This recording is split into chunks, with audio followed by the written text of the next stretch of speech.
Okay, so I'm just here to tell you all about my classroom and some of the aspects that you want us to talk about a little more. In order to create a democratic classroom, I want to have class jobs, and I already have them printed and laminated, and just need to put magnets on them and put them on the whiteboard.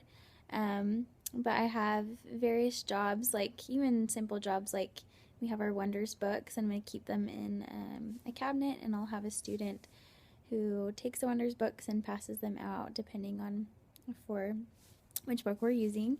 And then we even have like fruits and vegetables that we get twice a week since we're a Title I school. We have to have students go get those before 10:30, and so I have a student that's going to go get that, and then maybe a student that will actually pass out the fruits and vegetables and things like that. And I'll rotate them like once, maybe every Monday. I think that's the plan, so that every student gets an opportunity to do the different jobs, and they feel like they're contributing to the classroom. And then I'm going to have class meetings. I'm hoping to do them every Friday, because we just have a little time at the end of the day.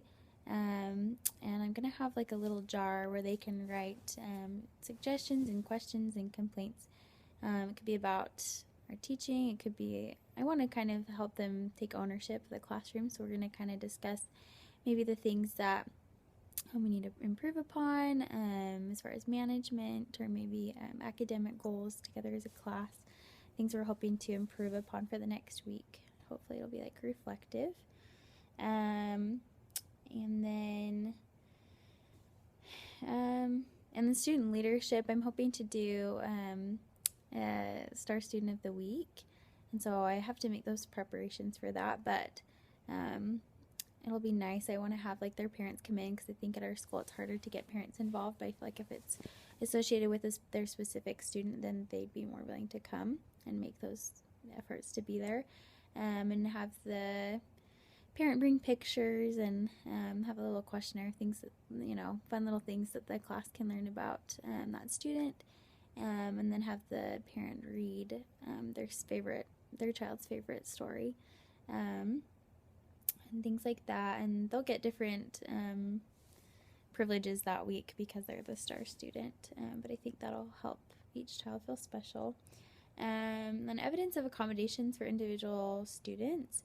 I do have a leveled reading library that I'm getting together and organizing. That way it can accommodate. I'll be in second grade, and so I have a lot of simple chapter books and obviously picture books. So I have a very large library that I've collected just because I've had a lot of friends that have taught and their parents have taught, and so I've had a lot of help that way, and so just getting that all organized. I did a lot of that today. I'm also organizing a word wall, and so I'm having different areas for like sight words, vocabulary words, things like that. So we'll have those posted different spots in the classroom. I have my little anchor chart. Anchor chart with all of those on there, and also the word wall on the cabinets.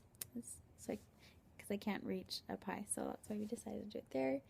I don't necessarily have bilingual posters or labels, but if I do feel that a student needs that, I'm definitely willing to do that. I've heard of other interns doing that, just placing those labels all over the classroom for all the different things that they'll need to know how to access and resources to use.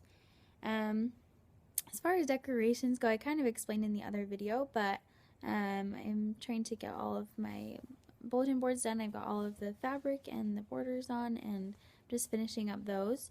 The one that you see right as you're entering the classroom is kind of my main one that kind of deals with my theme, which is around the world. And I'll have, I'm almost finished with the paint chip bulletin board. So I just got paint chips from like Home Depot, and I did a little world, and then I'm going to have the different like structures like the Eiffel Tower, Big Ben, things like that. And then I'm going to do around the world in 80 days. But then the 80 will be changed to however many days the school year is. So I still need to do the math on that. And then I'm going to have hot air balloons, because like around the world. And then I'll take pictures of the students and cut their bodies out and put them in the hot air balloons and on the structures. And then yeah, that's kind of that one. I have a reading area with pillows and things like that for the students to read. And then I have the teaching area in the front with a little easel on my chair.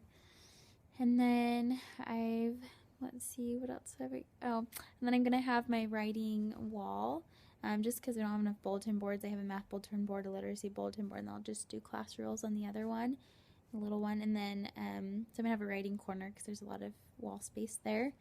And I'll say like what good writers do, or things good writers do, and then as we go throughout the weeks in the Wonders book, we'll add to that, and then I'll have clips for where they are in the writing process, so I kind of know where the class is at, and maybe how to speed some students along so we're all on the same page.